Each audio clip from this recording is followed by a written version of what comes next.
So here we are on the previously scrap realistic TRC2000 from 1982. Actually, this one, it says on the back 82. So it uses that Uniden chassis that I don't particularly like, but everybody else does. Like I like the LCL communicator and i440DX, but nobody else does. It seems like I'm the opposite to anybody else. That's the wrong mic. Mr. Chippie should be out there. And if you watch the repair video, we've disabled the RF gain because there's no way we can replace that. And what else have we done? It's got the wrong meter fitted. I didn't fit the wrong meter, but I've made it fit by cutting away some of the cross members. I say this is a scrap set. It's not a customer's, it's mine. And the point is it now works and everything's quite nice about it. And it's certainly doing a full 4 watts. So let's see whether Mr. Chippie's out there. Tango 21, Mr. Chippie, do you copy? Tango 21, copy. Excellent, right. And how's the weather? It's cold. Roger.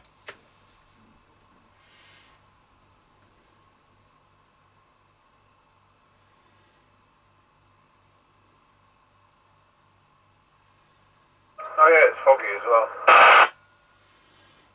How wonderful for it.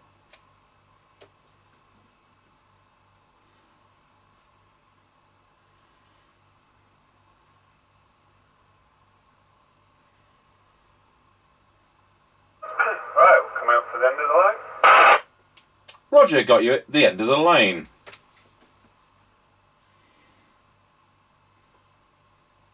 Right, we're now passing Lancaster service station. Roger, with a big hole in the ground where I think there used to be a fuel tank.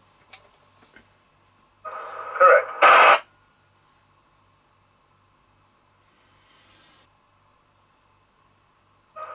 Right, we're now square wheeled at Lancaster Crossroads.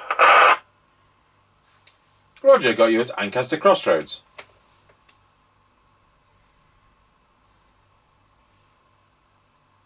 Right, we're now passing the top of the hill as we go down in towards Wilford. Over. Roger, got you at the top of the hill. So basically it was 5 capacitors to sort out this.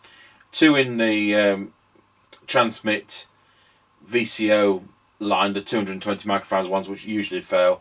There's a 10 microfarad one somewhere in the detector circuit which looks a bit iffy. And then we changed those 2 in the audio amplifier because if you remember one of them was only turned out to be about, was it 100 microfarads instead of 470? The other one was alright, but I changed it anyway. So it's not been a lot. There was a dry joint as well, but a lot of faffing around. It has taken about 3 hours to do, to be honest.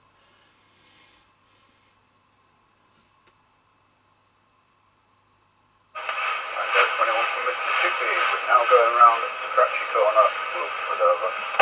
Roger, got you going round Scratchy Corner loud and clear, and this is doing a full 4 watts over. Roger that.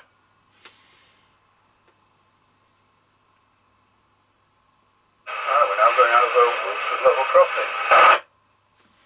Roger, got you going over Wilsford Level Crossing. Right,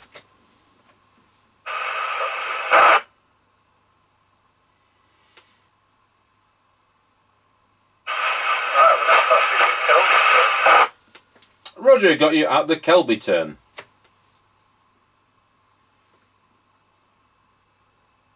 Right, we're now passing the Greenwich. Roger, I'm just checking you've got a house key because I might be doing my meeting in the next building when you get back over. Yeah, I've got the house key. Roger.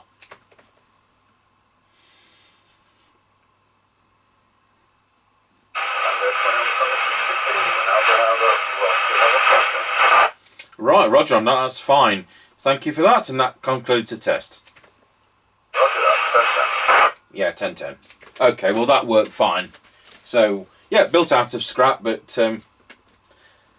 well, resurrected from scrap, should we say. 5 capacitors and a lot of time. Linked out that wrong meter, which I didn't put in, but at least we've got it to fit. So, and I sometimes think, what a bodge when you use the glue gun to do it. But when you buy new products and you open them up, you find they're full of glue guns. So I think standards have changed. So, yeah, there you have it, the realistic TRC2000, this model particularly from 1982.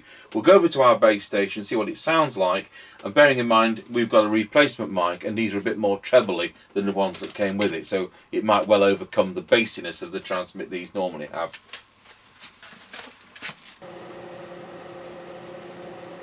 Tango 21 testing the realistic TRC2000 radio into our Harrier CBHQ base station. Testing 1, 2, 3, 4, 5, 5, 4, 3, 2, 1, and this is a replacement mic, not the original. Thanks for watching.